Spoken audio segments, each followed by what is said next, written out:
чувала, искам само да ви напомня, че имаме една страхотна и красива държава. България се казва тя. Ръцете горе. Килата, бейби. Хей!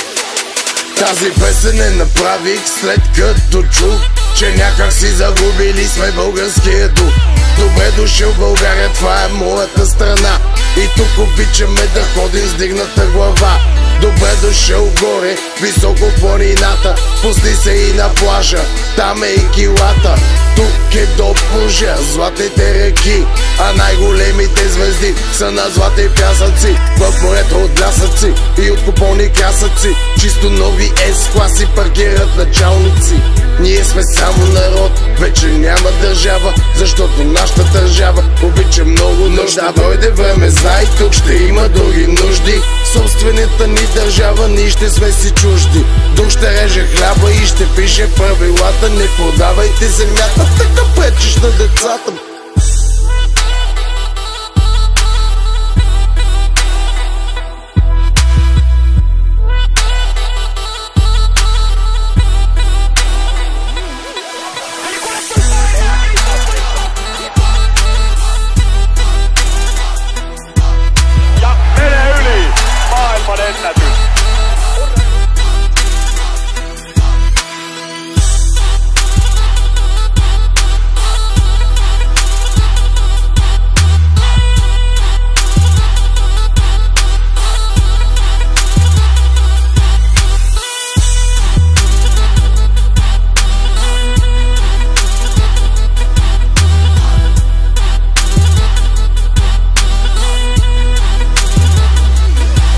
Искам моята държава да е за моите деца. Искам на нашото море и на нашата планина. И ако ние сме цветя, то ни трябва и земя, и на всеки му нужните и вода и светлина.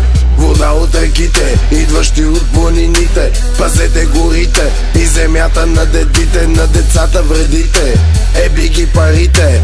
Патона с връщането им обратно гърмите. Респект за всички езици, за всички раси и народи. Обичам ви на български, Кирил и Методи. Искам български жени да раждат български деца, и всички да живееме на българска земя. Да сме щастливи и развити тук и пред света, и с гордост да разправяме за малката България. Аз съм килата, не е Ария на Славия. Споделям моята любов за моята България.